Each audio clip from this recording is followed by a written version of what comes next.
Salut à toutes et à tous et bienvenue dans cette vidéo où on va parler de la Remington Model 8, carabine semi-automatique en 35 Remington qui aurait été utilisée par l'armée française durant la Première Guerre mondiale. Cette arme est l'œuvre d'un certain John Moses Browning. Eh oui, encore lui. Le plus fou dans l'histoire de JMB, c'est de constater qu'au tournant du XXe siècle, il aura travaillé avec Winchester, Colt et Remington, sans parler bien sûr de la FN Herstal en Belgique. Quand on dit qu'il s'agit peut-être du plus grand armurier de tous les temps, il y a un peu de vérité là-dedans. Dans la vidéo sur le pistolet Browning 1903 grand modèle, je vous avais raconté la manière dont Colt et la FN Herstal s'étaient mis en accord pour vendre les brevets de Browning. Colt était intéressé par une arme de poing qui pouvait se vendre aux militaires, donc une arme de poing de gros calibre, et ça donnera naturellement naissance au Colt 1911, tandis que la FN Herstal, elle, était intéressée par de petites armes en 32 ACP pour le marché civil. Ce qu'il faut savoir, c'est que un peu avant, JMB travaillait avec la firme Winchester pour les armes d'épaule. L'entreprise rachetait systématiquement tous ces brevets afin de les utiliser ensuite à leur compte. Enfin, les utiliser ou pas d'ailleurs.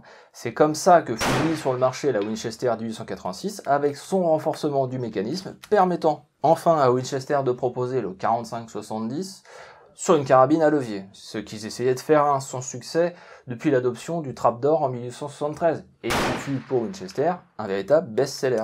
Et en 1899, JMB propose 3 brevets pour des fusils semi-automatiques de chasse.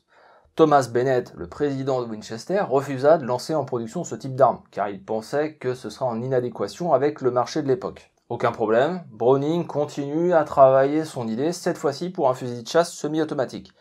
Mais ça sera encore refusé par Winchester. C'est un sale con!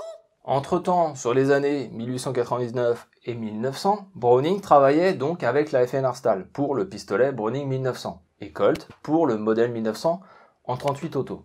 Petite différence de fonctionnement avec Winchester, ces deux entreprises rachetaient les brevets de JMB, mais en plus lui reversaient un bonus sur chaque arme vendue. Et si le Colt ne se vendait pas trop, il en était tout autre du côté de l'Europe avec le Browning 1900. Et on peut dire que JMB prit goût à cette nouvelle source de revenus. En 1902, il posa un ultimatum à Winchester. Il veut lancer la fabrication de son fusil de chasse semi-auto et avoir un bonus sur la vente des armes. Thomas Bennett refusera une nouvelle fois et cela mettra un terme à la relation entre les deux hommes. Monumentale erreur. Tant pis pour Winchester, qui avait largement fait son beurre sur le dos de Browning durant les 10 dernières années, avec les ventes de Winchester 1886 et 1894. Qu'à cela ne tienne pour JMB, il n'a qu'à aller voir le concurrent direct de Winchester, Remington. Bon là ça semble assez simple et vous vous dites que Remington a accepté le fusil de chasse et la carabine semi-auto de Browning et que ça donnera naissance à l'Auto 5 et à la Model 8. Oui, ben non. Si Browning avait un rendez-vous avec Marcellus Hartley, gérant de Remington, seulement une semaine après son départ de chez Winchester, eh bien ce dernier mourut d'une crise cardiaque, 2 heures avant le rendez-vous. Eh oui, les aléas de l'histoire. Bref, chez Remington, c'est un peu la panique et il est alors hors de question de penser à produire une nouvelle arme, tant que la direction de l'entreprise ne soit pas stabilisée. Bon, petit coup dur pour Browning, mais qui ne perdra pas de temps non plus, car mine de rien, ses brevets traînent aussi chez Winchester. 15 jours plus tard, il sera à la FN Herstal en Belgique pour présenter ses projets. Tout se passe bien et JMB signe en mars 1902 un contrat avec la firme belge pour un fusil et une carabine de chasse semi-automatique. Là, oui, ça donnera naissance au Browning Auto 5, qui est peut-être un des fusils de chasse le plus vendu sur le marché et toujours fabriqué aujourd'hui. Et l'autre arme, c'est bien évidemment cette Remington Model 8 que je vous présente dans la vidéo. Attendez, j'ai dit Remington Model 8, alors que je vous parle de la FN Herstal. Ah oui, pardon, en fait, les Belges sortiront la carabine Browning 1900. Très original comme nom, car il y avait déjà le pistolet Browning 1900. Mais bon, même si on est en 1902, la carabine est nommée selon la date des brevets de JMB en 1900. Simple. Et donc, si la production de l'Auto 5 est lancée à fond dès 1903 et que les ventes se portent plutôt bien, eh bien, il n'y a plus vraiment de place dans l'usine pour prévoir la fabrication de la carabine. Autre problème, l'exportation vers le marché US coûte très cher, trop cher, à tel point que ce n'est pas rentable pour la FN Herstal de continuer, à part sur le marché européen, bien entendu. Browning repart avec ses brevets aux États-Unis et retourne voir Remington. On y est. L'entreprise accepte les conditions de Browning et lance en production en 1905 l'Auto 5, enfin je veux dire le Remington Model 11, et la carabine Browning 1900, sous le nom commercial de Remington Model 8. l'arme que je vous présente dans cette vidéo.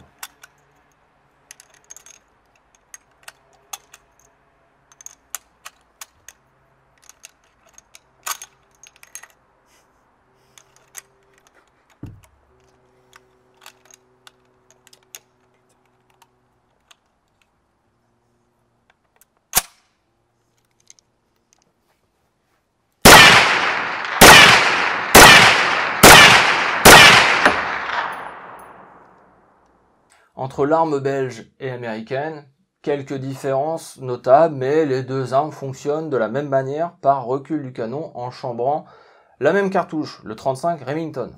Par contre, il semblerait que la plupart des pièces ne soient pas interchangeables. En parlant de la munition, le 35 Remington, cette cartouche intermédiaire a été spécialement créée pour la Model 8. L'objectif de Remington était de concurrencer le célèbre 30-30 de Winchester, ce qui donne une cartouche assez péchue de 200 grains, et développement, une vitesse de 634 mètres par seconde. La carabine sera aussi proposée dans différents calibres, du 25, du 30 et 32.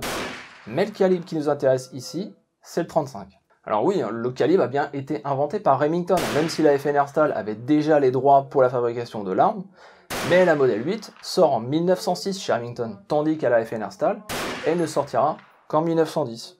Ah oui, je sais, hein, c'est compliqué. L'arme peut se démonter facilement, à la manière d'un takedown classique, comme une arme de chasse. Le montage est un peu long, mais ça se réalise facilement.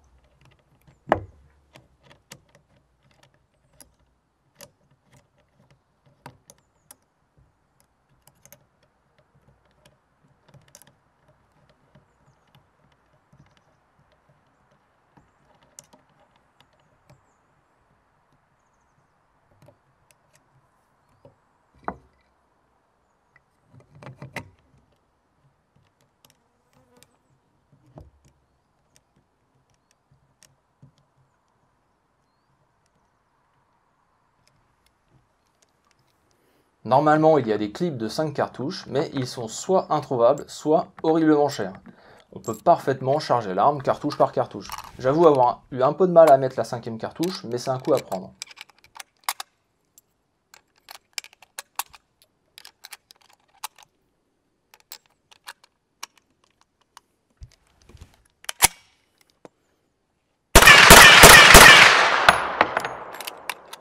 Vous noterez le levier de sécurité qui est sur le bas et qui se manipule comme celui d'une AK-47. L'arme dispose d'un arrêtoir de culasse, soit on amène un peu la culasse en arrière pour la relâcher pour chambrer une cartouche, sinon il y a un bouton sur le côté gauche du boîtier qui permet de relâcher la culasse. La carabine fonctionne par long recul du canon, ce qui veut dire que lors du tir, le canon va reculer et lancer la culasse vers l'arrière. Il y a un manchon qui entoure le canon, et dans ce manchon se trouve un ressort. Un autre ressort est situé dans la crosse et permet donc le retour de la culasse. Le retour en batterie du canon actionne un jeu de ressort qui finit par descendre l'arrêtoir de culasse et la renvoie vers l'avant. Ce jeu de ressort à lame est très problématique pour le démontage, il est vraiment déconseillé de le faire. Les organes de visée sont particuliers et propres aux armes de chasse avec cette sorte de hausse en corne. En mettant le guidon dans le bas, la distance est de 100 yards. Et si vous montez le guidon, cela change donc la distance de tir que vous devez adapter selon votre cible. Le recul est assez viril mais pas si désagréable que ça. La détente est excellente et les 5 cartouches peuvent partir très rapidement. D'ailleurs cette détente est très proche du RSC-17 français et elle sera encore reprise sur le M1 Garand. Et globalement, l'arme est d'une excellente qualité de fabrication. La Remington Model 8 était donc disponible sur le marché civil et surtout à destination des chasseurs de gros gibier. On le voit sur les publicités d'époque où l'arme permettrait d'abattre rapidement un puma ou un ours grâce à son calibre et son mode semi-automatique très rapide. Et globalement, ni la FNR Stahl ni Remington ne cherchera à vendre cette arme à des militaires. Mais du coup, pourquoi je vous en parle? Puisqu'il s'agit simplement d'une arme de chasse. Bon, pas commune, hein, c'est vrai, mais ça reste une arme de chasse.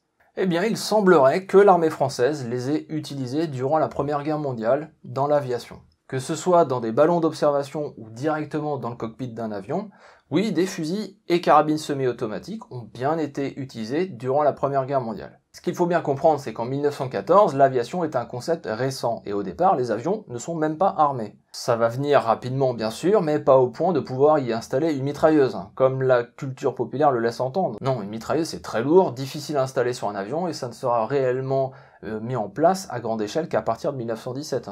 Sans parler du fait que ces mitrailleuses n'étaient pas forcément en grand nombre et étaient plus utiles avec l'infanterie que dans un avion. Bref, les premiers aviateurs seront équipés de pistolets, comme les Luger LP-08, et aussi de carabines.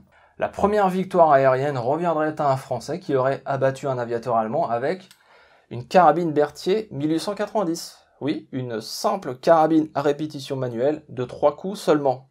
Dans ce contexte, on peut en effet concevoir qu'utiliser une arme semi-automatique soit nettement plus intéressant qu'un pistolet ou un fusil. En fait, on ne sait pas grand-chose de l'utilisation des carabines Remington durant la Grande Guerre. Ce qui est certain, c'est qu'un commandant français parti aux USA en 1915 pour acheter des armes a passé des commandes chez Winchester pour acheter des 1907 et 1910, et que celles-ci ont bien été livrées et utilisées par l'aviation française. Mais côté Remington, oui, il y aurait eu une commande de 500 armes, mais que ça n'a pas abouti. Remington n'aurait pas été en capacité de produire rapidement les armes, et il y aurait eu un problème aussi pour fournir les clips. La trace des événements se perd vers octobre 1915. D'après la source principale sur la Remington Model 8, seulement 90 Browning 1900, soit la version belge, auraient été en service dans l'armée française en octobre 1915. Ah oui, 90 seulement, ça fait pas beaucoup. Et problème, on parle bien de la version de la FNR Stahl, et non de la Remington. On ne sait pas non plus comment ces armes ont été récupérées, ni à quel moment. Est-ce que ça sera un stock récupéré avant l'invasion de la Belgique, ou récupéré par exemple à la manufacture d'armes de Saint-Étienne, qui vendait sur le marché civil français des armes de la FNR Stahl? On ne sait pas. Et même ce chiffre de 90 armes est à prendre avec précaution. Ce qu'on a par contre, c'est 2 récits d'aviateurs ayant utilisé ces carabines durant un combat aérien. Et pour être honnête avec vous, ma seule source concernant ces récits, c'est la chaîne YouTube américaine CN Arsenal, que je vous conseille fortement de suivre et d'aller voir. Je mets un lien bien évidemment dans la description. Eux-mêmes, dans leurs recherches, prennent des précautions quant à affirmer que cette carabine ait été utilisée durant le conflit. Mais ces 2 récits le prouvent, même si c'est seulement 2 récits parmi des milliers, ainsi que l'instruction militaire imprimée en français pour cette arme. Les munitions de 35 Remington n'ayant pas été disponibles en quantité, on peut aussi supposer que l'arme sera rapidement remise en stock. Et d'après les sources, c'est plutôt la Winchester 1907 qui sera préférée par l'aviation française. Mais ça, j'en parlerai une autre fois. Si le Browning Auto 5 ou Remington Model 11 fut un véritable best-seller mondial, on peut pas en dire autant de la Model 8. Pour la FNR Stahl, ce n'est vraiment pas terrible car on est sur 4000 exemplaires seulement. Et l'arme sera retirée du catalogue en 1929. Pour Remington, c'est un peu mieux avec 70 000 armes. C'est pas si mal quand même pour une carabine semi-automatique conçue en 1899. Mais l'arme coûtait cher à l'achat et donc cela restreignait aussi le nombre d'utilisateurs potentiels. En 1936, la carabine évoluera vers la modèle 81. Globalement la même arme avec quelques différences cosmétiques. Et en 1940, un nouveau calibre est intégré à la gamme, le 300 Savage, afin de concurrencer le 30-06, et l'arme sera surnommée le Woodmaster. Les ventes se poursuivent gentiment et la production est terminée en 1950, après 57 000 exemplaires. A noter que dans les années 20, un entrepreneur proposait des conversions de Model 8 avec des chargeurs détachables de 10 ou 15 cartouches pour équiper la police. Et l'idée sera reprise par Remington plus tard avec la Model 81 sous l'appellation Special Police et sera vendue à quelques unités de police dont celle de Los Angeles. En parlant de police, mais c'est bien une Remington Model 8 qui a été utilisée dans l'embuscade contre Bonnie and Clyde. Et contrairement à ce qu'on peut lire, non, ce n'est pas une Model 80 avec un chargeur étendu. Quant à Battlefield 1 qui prend la liberté de proposer durant le premier conflit mondial une Model 8 avec chargeur étendu, c'est complètement faux. Par contre la lunette, vu que c'est initialement une arme de chasse, c'est pas complètement incohérent de voir un tel montage dessus. De toute façon, il parle de la Remington, qui n'a jamais été utilisée, alors qu'ils auraient mieux fait de proposer une carabine belge. La vidéo touche à sa fin, merci à toutes et à tous d'avoir suivi, merci à l'heureux propriétaire de cette arme vraiment atypique et que j'avais hâte de vous présenter. Merci au président du club pour son accueil. N'hésitez pas comme d'habitude à liker, commenter et partager la vidéo, ça aide au référencement de celle-ci et à soutenir mon travail. Et à très bientôt.